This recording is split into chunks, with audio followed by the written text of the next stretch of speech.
میرا نام سمیہ ہے۔ میں گھر کی سب سے بڑی بیٹی تھی۔ میرے بعد 2 اور چھوٹی بہنیں تھیں۔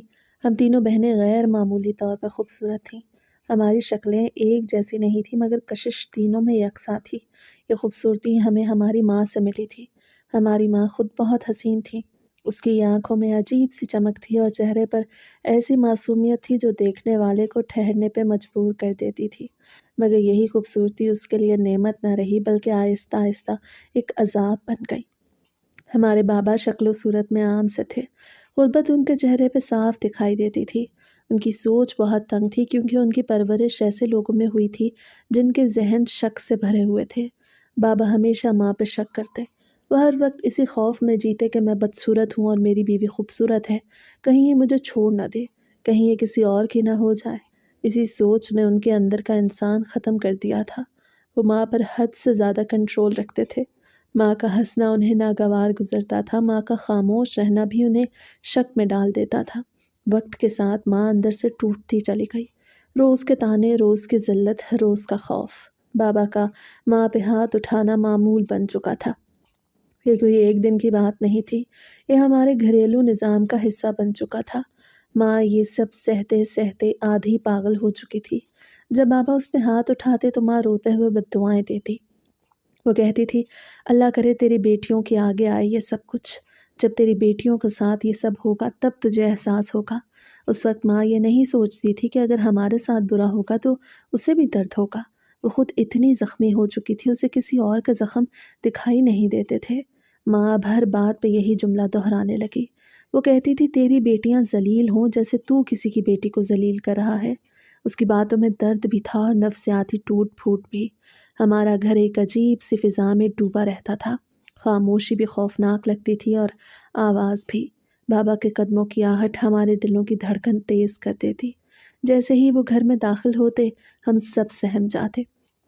فوراً سروں پہ دوپٹے آ جاتے، ٹی وی بند ہو جاتا، ہر کوئی ایسے کام میں لگ جاتا جو حقیقت میں کرنا بھی نہیں ہوتا تھا، بس مصروف نظر آنا ضروری تھا۔ میری سب سے چھوٹی بہن سب سے زیادہ خوف زدہ رہتی تھی۔ وہ کانپنے لگتی تھی، اس کی آنکھوں میں ہر وقت ڈر ہوتا تھا۔ وہ جا کے جائے نماز پہ کھڑی ہو جاتی تھی، چاہے نماز کا وقت ہو یا نہ ہو۔ وہ کہہ دیتی تھی کہ میں نفلی عبادت کر رہی ہوں۔ اس کا یہ عمل ہمیں اور زیادہ توڑ دیتا۔ وہ سب سے چھوٹی تھی، اسے لاڈلی ہونا چاہیے تھا، مگر ہمارے گھر میں بیٹی ہونا ہی جرم تھا۔ ہمارے گھر کا ماحول انتہائی زہریلا تھا۔ ہمیں پڑھنے کی اجازت نہ ملی۔ بابا صاف کہتے تھے کہ بیٹیوں نے پڑھ کے کیا کرنا ہے۔ ماں کا ایک قصور یہ بھی تھا کہ اس نے بیٹا پیدا نہ کیا۔ اسی بات نے بابا کے غصے کو اور بڑھا دیا۔ وہ ہر وقت ماں سے چڑے رہتے، اپنی ناکامیوں، اپنی محرومیوں، اپنی غربت، سب کچھ ماں پہ نکال دیتے۔ بابا کے لیے ماں ایک پنچنگ بیگ بن چکی تھی اور اب ماں کے لیے یہ سب مزید برداشت کرنا ممکن نہیں رہا تھا۔ بابا جب خاندان کے 4 لوگوں میں بیٹھ جاتے ہیں تو خاندان کی جو بیٹیاں تھیں یا جو خاندان میں لڑکیاں تھیں ان کے اوپر تنقید کیا کرتے تھے۔ اگر کوئی کہتا کہ میری بیٹی کو میں نے کالج میں داخل کرا دیا ہے تو بابا کہتے، تم نے بہت بڑی غلطی کی ہے، پڑھ لکھ کے تمہارا منہ کالا کر کے بھاگ جائے گی۔ وہ سامنے سے ایسی بات کر دیتے کہ لوگ بھی حیران ہو جاتے اور سوچنے پہ مجبور ہو جاتے کہ یہ آدمی آخر کس قسم کا آدمی ہے۔ یہی وجہ ہے کہ ہمارے گھر بھی زیادہ لوگ نہیں آتے تھے، لیکن بدقسمتی سے بابا اس خاندان کے بڑے تھے۔ وہ اپنے سارے بھائی بہنوں میں بڑے تھے، اس لیے ان سے کوئی رشتہ بھی نہیں توڑ سکتا تھا اور شادی بیاہ کے موقع پہ ان کو بلانا بھی پڑتا تھا۔ وہ کہتے تھے کہ میری بیٹیوں کو دیکھو، حد سے زیادہ خوبصورت، گھریلو گھر کے سارے کام کرنے والی اور اتنی فرما بردار، بالکل جیسے اللہ میاں کی گائے۔ ایسی عورتیں ہی مردوں کو اچھی لگتی ہیں۔ کل کو جس گھر میں بھی جائیں گی، جس کا بھی نصیب بنیں گی، اس کا تو دل جیت لیں گی۔ وہ تو ان کو پا کے روزانہ اللہ کا شکر ادا کرے گا اور اپنا گھر بسا کے رکھیں گی۔ عزت دار ہیں، شرافت والیاں ہیں، شرم والیاں ہیں۔ لڑکوں کے ساتھ بیٹھ کے تو تعلیم حاصل کرنے کو اسلام بھی منع کرتا ہے۔ پھر تم کیسے اپنی بیٹیوں کو یونیورسٹی بھیج دیتے ہو اور خوش ہوتے ہو؟ بابا کا جملہ ہی غرور سے شروع ہوتا اور ساری گفتگو غرور پہ مبنی ہوتی۔ ایک دن ایک رشتہ دار نے منہ بھر کے کہہ دیا کہ پھر بڑی والی بیٹی کی شادی کر دو، ہم بھی دیکھیں کیسے گھر بساتی ہے۔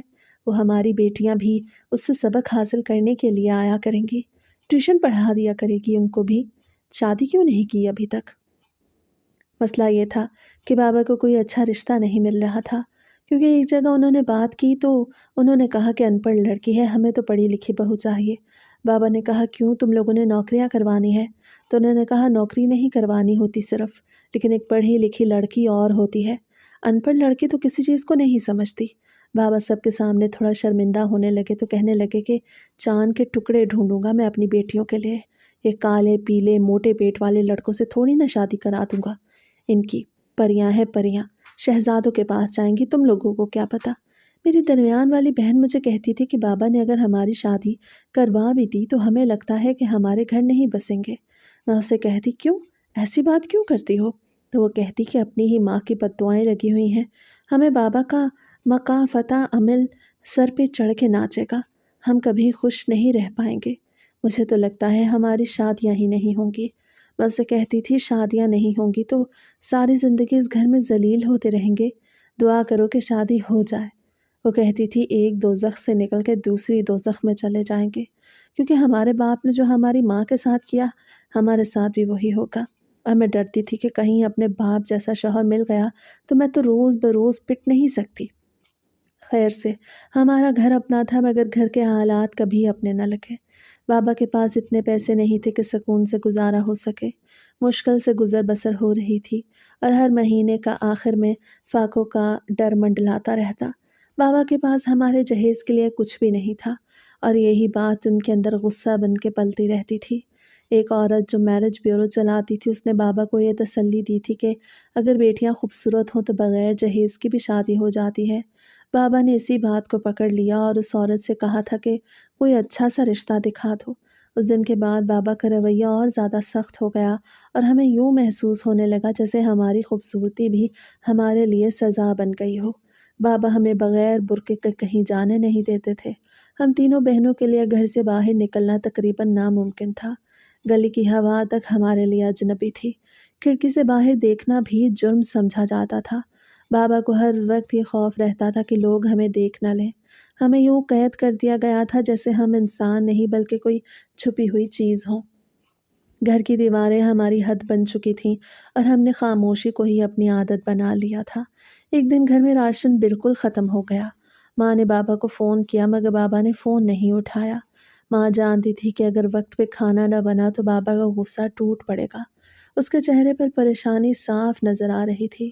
اسے کئی بار گھڑی دیکھی اور دروازے کی طرف دیکھا، آخر اس نے کہا کہ میں خود جا کے سامان لے آتی ہوں۔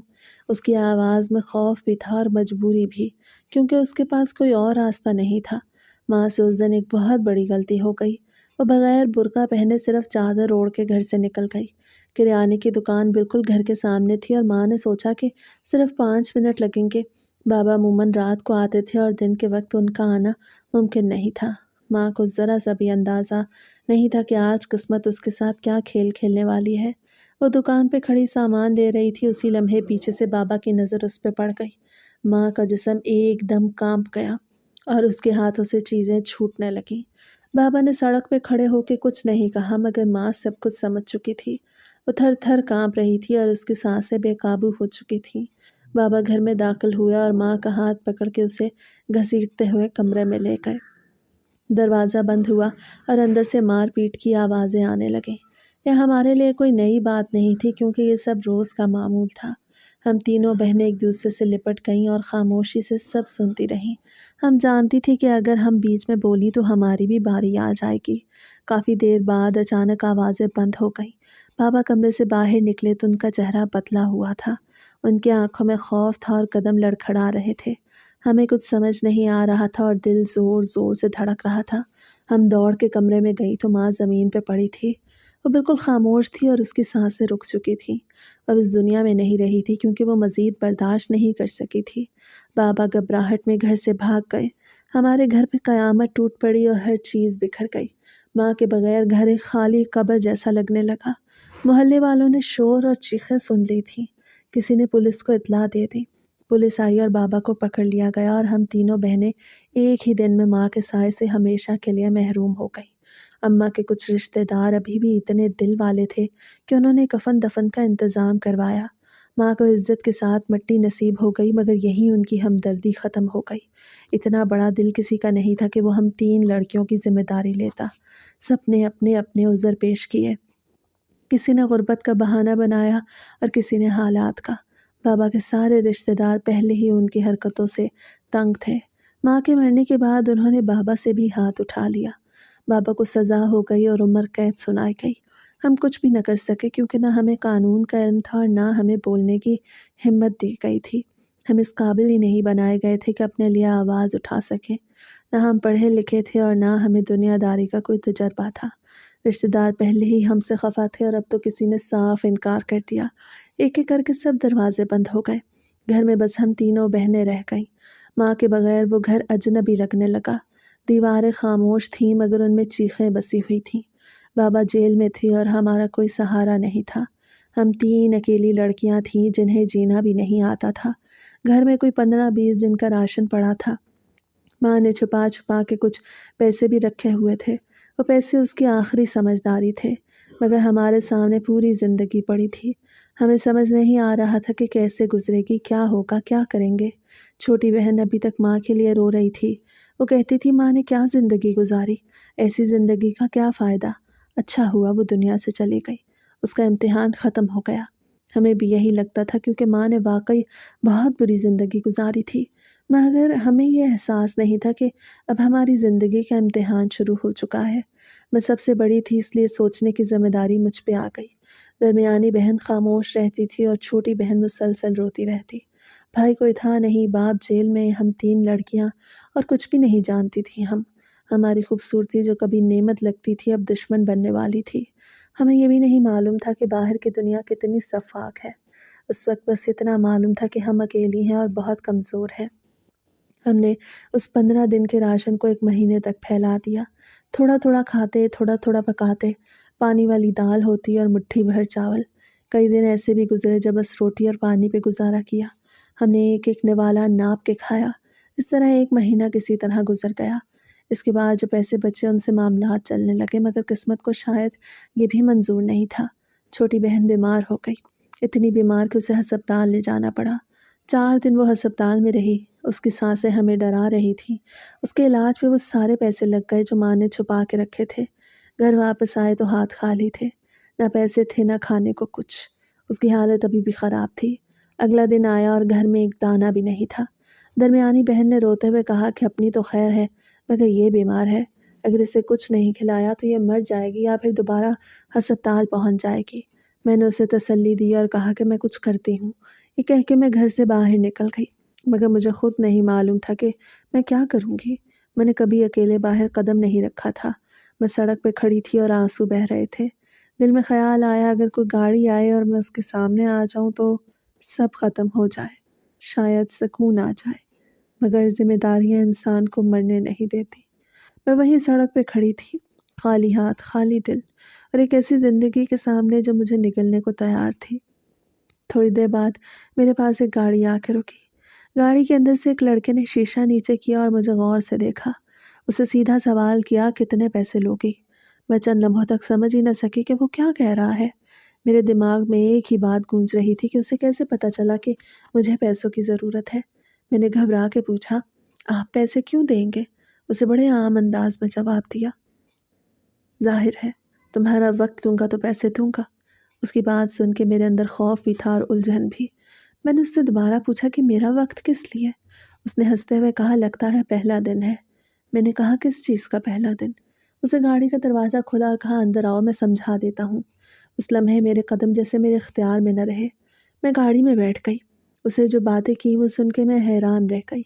میرا دل چاہا اسے 2-4 گالیاں دوں اور فوراً گاڑی سے اتر جاؤں، مگر اسی لمحے اس نے میرے ہاتھ پہ پیسے رکھ دیے اور کہا، یہ رکھ لو، کام آئیں گے، بس تھوڑا سا ہی وقت ہے۔ میرے ہاتھ میں پیسے تھے اور دماغ میں گھر کا منظر، بھوکی بہنیں، ایک بیمار بہن جسے دوا کی ضرورت تھی، خالی برتن، بند چولہا۔ میرے پیٹ میں بھی آگ لگی ہوئی تھی۔ اگر میں صرف اپنا سوچتی تو شاید وہیں رک جاتی، مگر مجھے بہنوں کے چہرے یاد آ گئے۔ میں نے وہ پیسے پکڑ لی اور اس کی بات مان لی۔ اس لمحے میں نے خود کو جیسے کہیں بہت نیچے گرتا ہوا محسوس کیا، مگر اس وقت میرے پاس اور کوئی راستہ نہیں تھا۔ جب میں گھر واپس آئی تو میرے ہاتھ میں چھوٹی بہن کی دوائی تھی۔ میں چکن بھی لائی تھی تاکہ اس کے لیے یخنی بنائی جا سکے۔ چینی، پتی، چاول اور پورا راشن بھی تھا۔ میں پھل بھی لے آئی۔ گھر میں کافی دنوں بعد کھانے کی خوشبو پھیلی۔ میری درمیانی بہن مجھے دیکھ کے حیران رہ گئی۔ اس سے پوچھا آپ یہ سب کہاں سے لے آئیں؟ میں نے بس اتنا کہا یہ مت پوچھو۔ میں سامان رکھ کے اپنے کمرے میں چلی گئی۔ وہاں بیٹھ کے میں دیر تک روتی رہی۔ وہ سامان 2-3 دن تک چل گیا۔ گھر میں کچھ دیر کے لیے سکون آ گیا۔ چھوٹی بہن کی حالت بہتر ہونے لگی مگر پھر وہی سوال سامنے آ کھڑا ہوا، اس کے بعد کیا؟ پیسے ختم ہونے لگے۔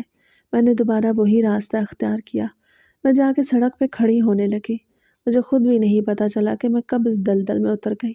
بس اتنا محسوس ہوا کہ میرا پاؤں پھسلا اور میں اندر جا گری۔ 2-4 مہینے گزر گئے۔ ایک دن یہ بات میری درمیانی بہن کو پتہ چل گئی۔ اس دن میری طبیعت خراب تھی اور میں باہر نہ جا سکی۔ اسے خاموشی سے گھر سے نکل کے وہی جگہ اختیار کی جہاں میں جاتی تھی۔ اس نے وہی کام شروع کیا۔ کچھ عرصے بعد تیسری بہن بھی اسی راستے پہ آ گئی۔ اب ہم تینوں ہی وہی کام کرنے لگیں۔ کسی نے کسی کو روکا نہیں کیونکہ سب کو معلوم تھا کہ یہ سب کیوں ہو رہا ہے۔ وقت گزرتا گیا اور ہمارے پاس وہ ساری چیزیں آ گئیں جن سے ہمارے باپ نے ہمیں ہمیشہ محروم رکھا تھا۔ اچھے کپڑے، اچھا کھانا، مہنگے موبائل، ٹی وی، زیور، سب کچھ ہمارے پاس تھا۔ 3-4 سال ہم نے اپنے سارے چھوٹے چھوٹے خواب پورے کر لیے۔ وہ خواب جو کبھی ہمیں بہت دور لگتے تھے وہ ہماری روزمرہ زندگی کا حصہ بن چکے تھے، مگر یہ سب ایک ایسی قیمت پہ ملا تھا جس کا بوجھ ہم ہر دن اپنے اندر اٹھائے ہوئے تھے۔ کچھ رشتہ داروں نے سوچا کہ کیوں نہ ان کی حالت کا فائدہ اٹھایا جائے، کیونکہ ان کو تو نہیں پتا تھا کہ ہمارے کیا معاملات تھے۔ انہوں نے میرے لیے رشتہ بھیجا اور جس انسان کا رشتہ بھیجا اس سے شادی کرنے سے تو اچھا تھا کہ میں یہ دھندا ہی کرتی رہتی۔ وہ ایک بڑی عمر کا آدمی تھا، ہماری عمر بھی وہ کزن ہی لگتا تھا۔ اس کی عمر 45 سال تھی اور 2 بیویوں کو چھوڑ چکا تھا۔ پیسہ اس کے پاس بہت تھا اور اب اس کی نظر مجھ پہ تھی۔ اگر وہ زندگی میں کبھی میرے ماں باپ سے میرا رشتہ مانگتا تو میرے بابا اس کا گریبان پکڑ لیتے کہ تو نے سوچا بھی کیسے۔ لیکن اب ہم چونکہ مجبور تھے تو وہ فائدہ اٹھانا چاہتا تھا اور بات اس طرح کر رہا تھا کہ میں تو ان کی کفالت کرنا چاہتا ہوں، ایک سے شادی کروں گا، 2 کے سر پہ ہاتھ رکھ دوں گا اور ان کو سنبھال لوں گا۔ اور جس آدمی نے یہ رشتے کا بتایا وہ میرا اپنا چاچا تھا۔ میں نے صاف انکار کر دیا۔ میں نے کہا کوئی ضرورت نہیں ہماری مدد کرنے کی، ہمیں نہیں چاہیے مدد۔ تو کہنے لگے کہ تم بھی اپنے باپ کی طرح ہو، تمہارے اندر بھی بہت غرور بھرا ہوا ہے۔ خود تو وہ چلا گیا، اپنا غرور تم لوگوں میں شفٹ کر کے چلا گیا۔ ہم تو مدد کرنے کی کوشش کر رہے تھے، کل کو کسی غلط راستے پہ چل پڑی تو ہمارے خاندان کا نام بدنام ہوگا۔ اب ان کو کون بتاتا کہ ہمارے سامنے ایک ہی راستہ تھا اور وہ غلطی تھا اور اس کو تو ہم اپنا چکے تھے، اب کچھ نہیں ہو سکتا تھا۔ اس کے بعد رشتہ داروں نے بالکل ہی ہماری خبر رکھنا چھوڑ دی اور ہم جس کام میں لگے تھے اسی میں لگے تھے۔ کبھی کبھی ہم لوگوں کو یہ خیال آتا تھا کہ ماں کی ساری بد دعائیں درست ہو گئیں۔ بابا جو ہمیں گھر سے باہر بھی نہ نکلنے دیتے تھے، اب ہماری حالت دیکھو۔ اگر ان کو پتہ چل جاتا کہ ان کی بیٹیاں یہ سب کچھ کر رہی ہیں تو ان کے دل پہ کیا گزرتی۔ ہمیں تو یہ بھی نہیں پتا تھا کہ وہ کون سی جیل میں ہے کہ ان سے کبھی ملنے ہی چلے جائیں۔ وقت تو نہیں رکتا کسی کے لیے، چاہے اچھا ہو یا برا ہو، اور وقت تو گزر رہا تھا۔ مہینے گزرتے گزرتے سال گزر گئے اور یہ سب کچھ اسی طرح چل رہا تھا۔ لوگ ہمارے عاشق دیوانے ہو چکے تھے، ہمیں دیکھتے ہی پاگل ہو جاتے، ہمارے لیے بڑی سی بڑی رقم دینے کو تیار ہو جاتے تھے، کچھ بھی کرنے کو تیار ہو جاتے تھے۔ وہ ساری چیزیں جو ہم نے ہمیشہ ٹی وی میں دیکھی تھیں اور ہمیشہ حسرت سے حیران ہوتے تھے کہ یہ سب کچھ کبھی ہمیں بھی مل پائے گا یا نہیں، آج وہ سب کچھ تھا ہمارے پاس۔ بابا نے تو کبھی دکان تک بھی نہ جانے دیا۔ اب ہم لوگ ہر اتوار کو تیار ہو کے بڑے بڑے مالز میں جاتے، شاپنگ کرتے، ہوٹلوں سے کھانے کھاتے، جو دل کرتا وہ خرید لیتے۔ لوگ ہمیں دیکھتے، ہمیں اچھا لگتا، لوگ دیکھ کے آہیں بھرتے، خوش ہوتے۔ جب انسان برائی کی دلدل میں گر جاتا ہے تو پھر ایک ٹائم ایسا آتا ہے کہ اسے وہ دلدل اچھی لگنے لگتی ہے اور اسے وہ سب ماحول ایسے لگنے لگتا ہے کہ جیسے اس میں کچھ برا نہیں ہے۔ وہ حالات کو قبول کر لیتا ہے اور اسی میں رچ بس جاتا ہے۔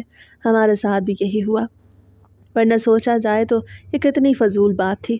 ہمارے نصیبوں میں شادیاں نہیں لکھی تھیں، اب تو ہم کسی کی بیوی بھی نہیں بن سکتے تھے۔ اب ہم لوگ ڈیمیج ہو چکے تھے۔ ہمارا وہ معاملہ نہیں رہا تھا کہ ہمیں کوئی عزت دار آدمی اپنی بیوی بنا لے اور اپنے ساتھ رکھے۔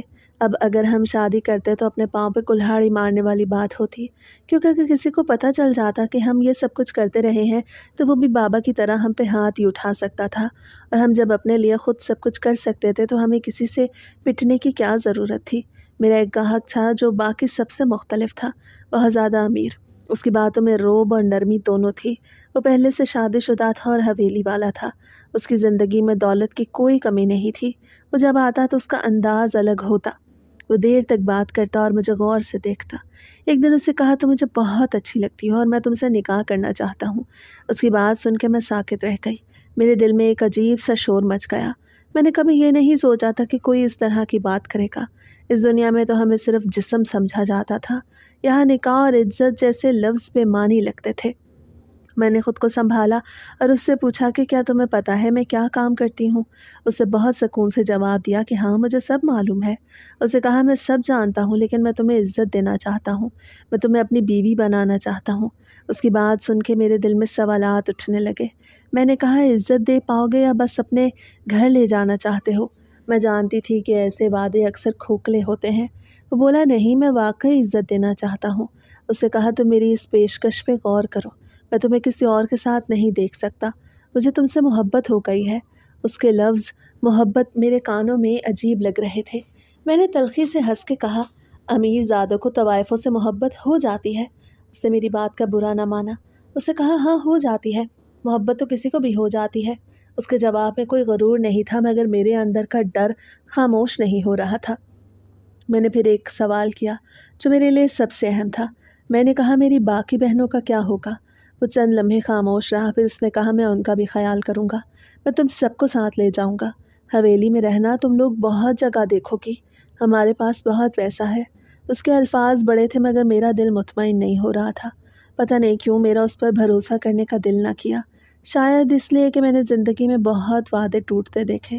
شاید اس لیے کہ میں نے مردوں کے بدلے ہوئے رنگ بہت قریب سے دیکھے۔ میں نے انکار کر دیا۔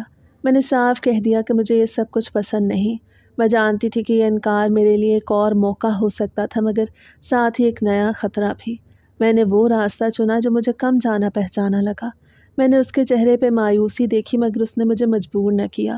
وہ خاموشی سے چلا گیا اور میرے دل میں سوال چھوڑ گیا۔ ایسا نہیں تھا کہ ہمیں یہ خیال نہیں آتا تھا کہ ہم لوگ غلط کر رہے ہیں۔ یہ خیال ہمیں آتا تھا مگر بہت دیر سے آتا تھا۔ کبھی رات کے سناٹے میں، کبھی آئینے کے سامنے، کبھی بہنوں کے سوتے ہوئے چہروں کو دیکھ کر۔ مگر اب یہ خیال اتنا طاقتور نہیں رہا تھا کہ ہمیں روک سکے۔ وقت کے ساتھ احساسات بھی تھک جاتے ہیں۔ اب کافی سال گزر چکے تھے۔ تقریباً 10 سال گزر چکے تھے۔ ہم اسی زندگی کے عادی ہو چکے تھے۔ ہمیں یہی لگتا تھا کہ ہماری یہی قسمت ہے اور یہی ہماری پہچان۔ ہمیں عمر قید کا مطلب بھی یہی سمجھایا گیا کہ جو جیل گیا وہ کبھی واپس نہیں آتا۔ ہمیں لگتا تھا کہ ہمارے بابا نے تو اب کبھی واپس نہیں آنا، شاید وہ وہیں اس دنیا سے چلے جائیں گے۔ اسی یقین نے ہمیں مزید بے فکر بنا دیا۔ ہمیں یہ محسوس نہیں ہوتا تھا کہ ماضی کبھی واپس بھی آ سکتا ہے۔ ہم نے اپنی زندگی کو اسی سوچ کے ساتھ آگے بڑھایا کہ ہمارا کوئی نہیں، نہ باپ، نہ سہارا، نہ کوئی حساب لینے والا۔ لیکن اصل میں عمر قید ایسی نہیں ہوتی۔ اس میں دن اور رات کو گنا جاتا ہے۔ وقت گزرتا رہتا ہے اور سزائیں بھی ختم ہو سکتی ہیں۔ ہمیں اس حقیقت کا اندازہ نہیں تھا۔ ہمیں نہیں معلوم تھا کہ قانون کی زبان ہماری سوچ سے مختلف ہوتی ہے۔ ہمیں یہ بھی نہیں معلوم تھا کہ جس انسان کو ہم نے زندگی سے نکال دیا وہ ایک دن پھر سامنے آ سکتا ہے۔ ہمارا باپ کبھی واپس بھی آ سکتا ہے۔ یہ سوچ اس وقت ہمیں معلوم نہیں تھی اور شاید اگر معلوم بھی ہوتی تو ہم اس دلدل سے نکلنے کی طاقت نہیں رکھتے تھے۔ اس وقت ہمیں ذرا سا بھی اندازہ نہیں تھا کہ آگے کیا ہونے والا ہے۔ ہمیں یہ بھی نہیں معلوم تھا کہ ہماری زندگی ایک اور اندھیرے موڑ کی طرف بڑھ رہی ہے۔ ہم اپنی روزمرہ کی مصروفیات میں گم تھے۔ ہمیں لگتا تھا کہ اب سب کچھ ہماری گرفت میں ہے۔ کھانا موجود تھا، کپڑے موجود تھے، پیسہ آتا تھا۔ ہم نے اپنے دلوں میں یہ مان لیا کہ اب کچھ برا نہیں ہوگا۔ انسان جب مسلسل اندھیروں میں جیتا ہے تو اسے اندھیرے ہی معمول لگنے لگتے ہیں۔ ہمیں بھی یہی لگنے لگا کہ بس یہی زندگی ہے اور یہی چلتی رہے گی۔ ہم دن رات اسی دائرے میں گھوم رہے تھے، نہ آگے کا سوچتے تھے نہ پیچھے پلٹ کے دیکھتے تھے۔ ماضی ہمیں ڈراتا تھا اور مستقبل کے بارے میں سوچنے کی ہمت نہیں ہوتی تھی۔ ہم نے خود کو یہ کہہ کے بہلا لیا کہ جو ہو رہا ہے وہ مجبوری ہے، جو ہو چکا وہ بدلا نہیں جا سکتا، اب بس حال کو گزارنا ہے۔ یہی سوچ ہمیں ہر دن زندہ رکھتی۔ ہمیں یہ احساس ہی نہیں تھا کہ خاموشی سے کوئی طوفان ہماری طرف بڑھ رہا ہے۔ ہم یہ بھی بھول چکے تھے کہ دنیا کا حساب کبھی نہیں ختم ہوتا۔ کچھ قرض ایسے ہوتے ہیں جو وقت کے ساتھ بڑھتے رہتے ہیں، کچھ سچ ایسے ہوتے ہیں جو چھپ کے بھی سانس لیتے رہتے ہیں۔ ہم نے اپنے دلوں پہ پردے ڈال لیے۔ ہم نے ضمیر کی آوازوں کو بہت پیچھے دھکیل دیا۔ اب وہ آواز کبھی کبھی آتی بھی تو بہت دھیمی ہوتی۔ ہمیں لگتا ہم محفوظ ہیں، ہمیں لگتا سب کچھ قابو میں ہے۔ ہم نہیں جانتے تھے کہ خطرہ ہمیشہ شور مچا کے نہیں آتا، کبھی کبھی وہ بالکل خاموش آتا ہے، دھیرے دھیرے قریب آتا ہے اور انسان کو خبر بھی نہیں ہوتی۔ ہم اپنی دنیا میں مگن تھے، ہمیں یہی لگتا تھا جو ہونا تھا ہو چکا، اس سے زیادہ برا کچھ نہیں ہو سکتا، مگر یہ ہماری سب سے بڑی غلط فہمی تھی۔ آنے والے دن اپنے ساتھ ایسا سچ لے کے آ رہے تھے جس کے لیے ہم بالکل تیار نہیں تھے، ایک ایسا سچ جو ہمارے بنائے ہوئے سارے وہم توڑنے والا تھا، مگر اس دن ہم مطمئن بیٹھے تھے، اس یقین کے ساتھ کہ اب کچھ نہیں ہوگا، اور یہی وہ لمحہ ہوتا ہے جب زندگی سب سے سخت وار کرتی ہے۔ ایک دن ایسا آیا جو ہمارے لیے ہمیشہ کی طرح بے حد مصروف تھا۔ وہ دن بھی ویسا ہی تھا، شام کے وقت سے ہی کام شروع ہو گیا، گھر میں عجیب سی گہما گہمی تھی، ہم تینوں الگ الگ کمروں میں مصروف تھیں، ہر کمرے میں گاہک موجود تھا، گھر کی فضا ویسے ہی تھی جیسے پچھلے کئی سالوں سے چلی آ رہی تھی۔ ہمیں اندازہ نہیں تھا کہ اس دن کی مصروفیت ہماری زندگی کا رخ بدلنے والی ہے۔ ہم اپنے اپنے کمروں میں قید تھیں اور باہر کی دنیا سے بالکل بے خبر تھیں۔ بابا کو جیل گئے 10 سال پورے ہو چکے تھے، اس عرصے میں ہم نے انہیں اپنے ذہن سے تقریباً نکال دیا، ہمیں یہی لگتا تھا کہ وہ کبھی واپس نہیں آئیں گے۔ اس دوران ملک میں حکومت بھی بدل گئی، حکومت کے آنے کی خوشی میں کچھ قیدیوں کو سزا پوری ہونے سے پہلے رہا کر دیا گیا۔ ان قیدیوں میں بابا بھی تھے، مگر ہمیں اس بارے میں کچھ نہ پتا تھا۔ ہم اپنی زندگی میں اس قدر الجھ چکے تھے کہ کسی خبر کی ہمیں پرواہ ہی نہیں تھی۔ گھر ہمارا اپنا تھا، اصل میں بابا کا ہی گھر تھا، اسی لیے کسی کو یہ خیال بھی نہ آیا کہ دروازہ بند کیا جائے۔ ہم جیسے لوگوں کے گھروں کے دروازے عموماً کھلے ہی رہتے ہیں، دروازے بند کرنا شریف لوگوں کی نشانی سمجھی جاتی ہے۔ اس دن بھی دروازہ کھلا ہوا تھا، بابا سیدھے اسی گھر میں داخل ہو گئے، کسی نے انہیں روکا نہیں، کسی نے ان کی آہٹ محسوس نہ کی، وہ خاموشی سے اندر آ گئے۔ جب ان کو آہستہ آہستہ اندازہ ہوا کہ اس گھر میں کیا ہو رہا ہے تو ان کے قدم جیسے وہی جم گئے۔ انہیں سمجھ آنے لگا کہ یہ وہی گھر ہے جہاں انہوں نے اپنی بیٹیوں کو پردے میں رکھا تھا، وہی بیٹیاں جن پر وہ غرور کرتے تھے، وہی بیٹیاں جن کے لیے وہ دنیا سے لڑتے تھے، اور اب وہی اس راستے پر آ چکی تھیں جیسے وہ سب سے زیادہ ناپسند کرتے تھے۔ یہ منظر ان کے لیے ناقابل برداشت تھا، ان کا دل اس صدمے کو سہ نہ سکا۔ جب ہم اپنا کام ختم کر کے کمروں سے باہر نکلی تو گھر کا منظر بدلا ہوا تھا۔ صحن میں بابا زمین پہ پڑے ہوئے تھے، ان کا جسم ایک طرف کو ڈھلک چکا تھا، فالج کا شدید حملہ انہیں ہو چکا تھا، ان کا صرف ایک ہاتھ اور منہ کا حصہ حرکت کر رہا تھا، باقی جسم بے جان تھا اور آنکھوں سے آنسو بہہ رہے تھے۔ وہ ہمیں دیکھ رہے تھے مگر کچھ کہہ نہیں پا رہے تھے۔ ہم سب وہیں رک گئے، ہمارے قدم آگے نہیں بڑھ سکے۔ دل میں ایک عجیب سا درد اٹھا، ہمیں یہ بالکل نہیں چاہیے تھا کہ ہمارا باپ یہ سب دیکھے، ہمیں یہ بھی منظور نہیں تھا کہ اس کے ساتھ یہ سب ہو، مگر اب جو ہونا تھا وہ ہو چکا تھا۔ ہم نے اتنا ہی کہا کہ ہم مجبور تھے، ہم بھوک سے مر جاتے، اپنی زندگی خود ختم کر لیتے، ہمارے پاس اور کوئی راستہ نہیں تھا۔ بابا کچھ بول نہیں پا رہے تھے، ان کے ہونٹ ہل رہے تھے مگر الفاظ سمجھ میں نہیں آ رہے تھے، ان کی آنکھوں میں آنسو تھے اور شاید ندامت بھی۔ اس لمحے ہمیں پہلی بار یہ احساس ہوا کہ ماضی کبھی دفن نہیں ہوتا، وہ ایک دن ضرور سامنے آتا ہے۔ اس دن ہمارے سامنے ہمارا باپ پڑا تھا، معذور، خاموش، ٹوٹا ہوا، اور ہم تینوں بہنیں اس کے سامنے کھڑی تھیں اپنی پوری حقیقت کے ساتھ۔ بابا نے اپنی زندگی کا سب سے بڑا دکھ اس دن محسوس کیا جب انہوں نے ماں کی تصویر کو دیکھا جو دیوار پہ لگی ہوئی تھی۔ تصویر پہ نظر پڑتے ہی ان کی آنکھیں نم ہو گئیں۔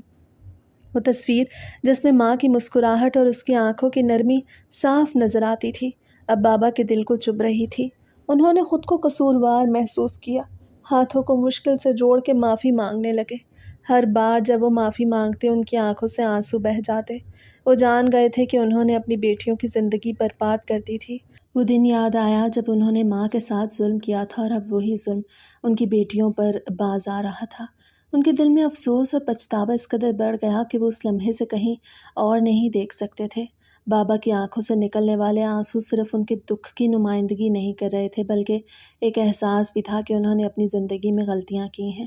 انہیں سمجھ آ گیا کہ وہ معاشرتی غرور اور اپنے نفس کی خواہشات کے باعث ایک دوسرے کی بیٹی کو ذلیل کر چکے ہیں، اور آج ان کی اپنی بیٹیاں معاشرے میں وہ سبھی کچھ برداشت کر رہی ہیں جو کبھی انہوں نے برداشت نہیں کیا تھا۔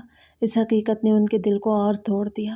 ان کے اندر ایک عجیب سی بے بسی تھی، وہ بستر پہ لیٹے بے جان سا مگر اندر سے اپنے کیے پہ پچھتاتے ہوئے آخرکار ڈاکٹر صاحب کو بلانے پہ مجبور ہو گئے۔ ڈاکٹر آئے اور حالات کا جائزہ لیا۔ وہ خاموش رہے اور پھر بڑے سنجیدہ لہجے میں کہا کہ پولت کا حملہ شدید ہوا ہے، اب کوئی امید نہیں۔ ان کے الفاظ نے پورے کمرے کا ماحول بدل دیا۔ ہر طرف خاموشی چھا گئی۔ ہمیں لگ رہا تھا کہ وقت رک گیا ہے۔ بابا کے چہرے پہ وہ ساری بھاری زندگی کی تھکن، پچھتاوا اور دکھ صاف دکھائی دے رہے تھے۔ ہمیں بھی بہت برا لگ رہا تھا۔ ہمیں اس بات کا احساس ہوا کہ ہم نے اپنی زندگی میں کیا کچھ برداشت کیا اور کیا کچھ نہ کیا۔ بابا کے دل میں شاید سب سے بڑا صدمہ یہ تھا کہ انہوں نے اپنی بیٹیوں کی عزت کو محفوظ نہیں رکھا۔ وہ ایک لمحے کے لیے بھی اپنے کیے سے چھپ نہیں سکتے تھے۔ اپنے بستر پہ لیٹے اپنے ہاتھ جوڑ کے دعا کر رہے تھے۔ ہمیں دیکھ کے وہ ہلکا سا منہ ہلا کے سب کچھ بیان کرنے کی کوشش کر رہے تھے۔ ان کی آواز نہیں آ رہی تھی مگر ان کی آنکھیں سب کچھ کہہ رہی تھیں۔ وہ جان گئے تھے کہ اب وہ واپس نہیں جا سکتے، وہ اپنے کیے کی قیمت بھی نہیں چکا سکتے۔ 2 مہینے بعد بابا اس دنیا سے چلے گئے۔ جاتے جاتے وہ ہمیں ایک آخری نصیحت کر گئے۔ انہوں نے کہا، یہ کام چھوڑ دو۔ یہ الفاظ ہمارے دلوں میں ایک نئے جذبے کی طرح گونج گئے۔ ہم نے ان کی نصیحت کو دل سے لگایا۔ ہمیں احساس ہوا کہ یہ وقت ہماری زندگی کو دوبارہ سنوارنے کا ہے۔ بابا کے جانے کے بعد ہم نے اپنے بارے میں سوچنا شروع کیا۔ کیا ہم ساری زندگی اسی راہ پہ چلتی رہیں؟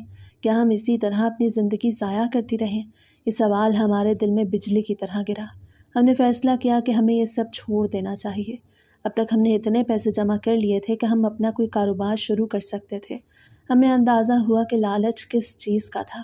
ہم نے اپنے چھوٹے چھوٹے خواب پورے کر لیے تھے۔ اب ہمیں چاہیے کہ اپنی زندگی کو سنواریں۔ ہم نے اپنے گھر کے بارے میں سوچنا شروع کیا، وہ گھر جہاں ہم بدنام ہو چکے تھے، وہ گھر جہاں ہماری زندگی کے سب سے برے دن گزرے تھے۔ ہم نے فیصلہ کیا کہ اس گھر کو بیچ کے نئے شہر میں جائیں۔ نئے شہر میں جا کے ہم نے ایک چھوٹا سا گھر خریدا۔ وہ چھوٹا سا گھر ہمارے لیے نیا آغاز تھا۔ یہاں ہم خود مختار تھیں اور کسی کی گرفت یا خوف میں نہیں تھیں۔ گھر کے اندر ہی ہم نے ایک جنرل اسٹور بنایا۔ یہ اسٹور ہمارے لیے زندگی کا نیا راستہ بنا۔ یہاں سے ہم اپنے روزمرہ کے پیسے کمانے لگیں۔ اب ہمیں کوئی خوف نہیں تھا، ہم اپنی زندگی کے لیے کھل کے سوچ سکتی تھیں۔ ہر دن کا حساب، ہر آنے والا گاہک، ہر بیچی جانے والی چیز ہمارے لیے آزادی اور خود مختاری کی علامت بن گئی۔ یہ اسٹور صرف روزمرہ کی ضرورت پوری کرنے والا نہیں تھا، بلکہ یہ ہمارے لیے ایک طرح سے گناہ کے راستے سے نکلنے کا ذریعہ بھی بن گیا۔ ہم نے سوچا کہ کتنے زیادہ گمراہ ہو چکے تھے، کتنے دن اپنی زندگی کو اندھیرے میں گزارا۔ اب جب ہم نے یہ نیا راستہ اختیار کیا، ہمیں برا لگنے لگا کہ ہم نے یہ سب کیوں کیا۔ وہ سب تجربات، وہ سب مصائب، وہ سب برائیاں جن سے ہم گزرے، اب ہمیں اپنے لیے سبق لگنے لگیں۔ ہمیں احساس ہوا کہ زندگی کے لیے عزت، محنت اور ایمانداری ہی سب سے بڑی دولت ہے۔ ہم نے اپنے نئے شہر میں زندگی کی بنیاد رکھی۔ جن خوابوں کو ہم نے چند سال پہلے چھوٹا سا تصور کیا تھا، اب وہ ہمارے پاس تھے۔ چھوٹا سا گھر، جنرل اسٹور، روزمرہ کے پیسے اور سب سے اہم یہ کہ ہم اپنی عزت کے ساتھ زندگی گزار رہی تھیں۔ ہمیں ہر دن یہ احساس ہوتا کہ ہم نے اپنی غلطیوں کو پیچھے چھوڑ دیا ہے۔ ہمیں یہ بھی پتہ چلا کہ زندگی کو سنبھالنا صرف دولت اور وسائل سے نہیں بلکہ دل اور شعور سے بھی ہوتا ہے۔ ہم نے اپنی غلطیوں کو سمجھا اور نئے سفر کا آغاز کیا۔ پہلے جہاں ہمیں اپنی زندگی کا اختیار نہیں تھا، اب ہر فیصلہ ہمارا تھا، ہر قدم ہمارا تھا۔ ہم نے محسوس کیا کہ گناہ کے راستے سے ہٹ کر زندگی کو سنوارنا کتنا ضروری ہے۔ ہر دن ہم خود کو نیا بنانے کی کوشش کرتے۔ ہر گاہک، ہر سوداگر ہمارے لیے ایک نئی کہانی لے کے آتا۔ ہم نے زندگی کے چھوٹے چھوٹے خواب پورے کرنے شروع کیے۔ وہ چھوٹے چھوٹے لمحات جو کبھی ہمیں حاصل نہ ہوئے، اب ہماری روزمرہ زندگی کا حصہ بن گئے۔ اس نئے سفر میں ہم نے یہ بھی سمجھا کہ کبھی بھی اپنی عزت اور خودداری کو قربان نہیں کرنا چاہیے۔ جو کچھ ہوتا ہے وہ ہمیں مضبوط بناتا ہے، جو کچھ بھی ہوا وہ ہمیں سبق دیتا ہے۔ ہم نے اپنی زندگی کے گناہوں سے سبق سیکھا اور ان سب کو پیچھے چھوڑ دیا۔ نئے شہر میں ہماری زندگی نئے راستوں پہ چلنے لگی۔ ہمیں اپنے فیصلوں پہ اعتماد تھا اور اپنی زندگی پر فخر بھی۔ ہم نے جانا کہ انسان کتنی بھی مشکل حالات میں کیوں نہ ہو، اگر دل میں ہمت ہو اور ارادہ مضبوط ہو تو ہر چیز ممکن ہے۔ یہ نیا آغاز ہمارے لیے صرف زندگی کی نئی شروعات نہیں تھا، بلکہ ایک خود اعتمادی کا پیغام بھی تھا۔ ہم نے جانا کہ گناہ کے راستے چھوڑنے سے نہ صرف دل کا سکون ملتا ہے بلکہ زندگی کے ہر لمحے کو خوبصورت بنایا جا سکتا ہے۔ اب ہم تینوں بہنیں ایک ساتھ اپنے چھوٹے سے گھر میں رہتی ہیں۔ ہم نے سب کچھ خود حاصل کیا۔ ہم نے زندگی کے ہر دن کو عزت اور محنت سے گزارنا سیکھا، اور یہی سبق ہمارے لیے سب سے قیمتی تھا۔ ہم نے شادیاں تو نہیں کی، لیکن ہم تینوں بہنیں ایک دوسرے کے لیے کافی تھیں۔ ہمارے دلوں میں ایک دوسرے کے لیے اتنی محبت اور اعتماد تھا کہ ہمیں کسی اور کی ضرورت محسوس نہ ہوئی۔ ہر صبح ایک نئی امید کے ساتھ اٹھتے، ہر دن ایک نئے جذبے کے ساتھ گزارتے اور ہر شام سکون کے ساتھ گزرتی۔ ہم نے فیصلہ کر لیا تھا کہ باقی کی زندگی شرافت سے گزارنی ہے۔ ہم نے اپنی ماضی کی برائیوں کو پیچھے چھوڑ دیا اور نیک راستے پہ چلنے کا عزم کر لیا۔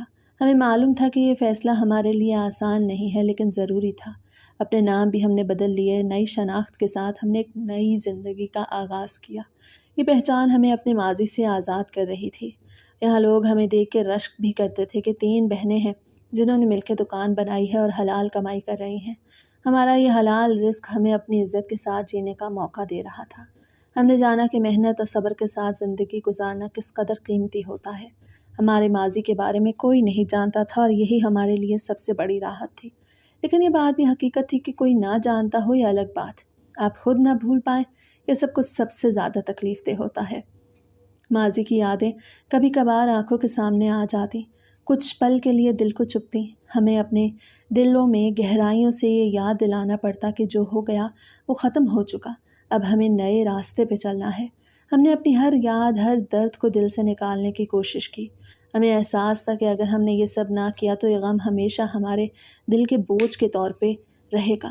ہماری زندگی کی یہ لمحات ہمیں یہ بھی سکھا گئے کہ وقت کی قدر کرنا ضروری ہے۔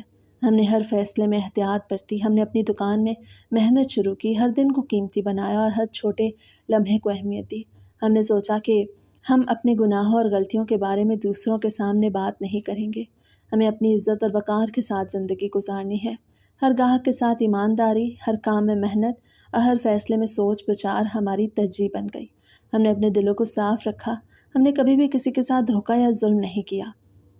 ہم نے جانا کہ جو کچھ بھی انسان اپنے ہاتھوں سے کرتا ہے وہ بالآخر اس کے اپنے پاس آتا ہے۔ ہم نے اپنے دلوں میں یہ بات مضبوط کر لی کہ جو برا دوسروں کے ساتھ کرتا ہے اس کا اثر ہمیشہ اپنے اوپر بھی پڑتا ہے۔ یہ سبق ہمیں اپنے ماضی کے تجربات سے ملا۔ ہمیں معلوم ہوا کہ اگر ہم نے دوسروں کے ساتھ انصاف کیا تو ہماری زندگی بھی محفوظ اور خوشگوار ہوگی۔ آخر میں ہم نے یہ عزم کر لیا کہ ہم اپنی زندگی میں کسی کی بیٹی یا کسی انسان کے ساتھ ظلم نہیں کریں گے۔ جو کچھ ہم نے خود برداشت کیا، ہم نہیں چاہتے کہ کوئی اور بھی اس دکھ کو جھیلے۔ اگر کسی کی بیٹی کو آپ شادی کر کے رخصت کر رہے ہیں تو اتنا تو خیال رکھیں کہ اس پہ ظلم نہ ہو، اسے عزت دیں، اسے سہارا دیں، اسے وہ زندگی دیں جس کی وہ مستحق ہے۔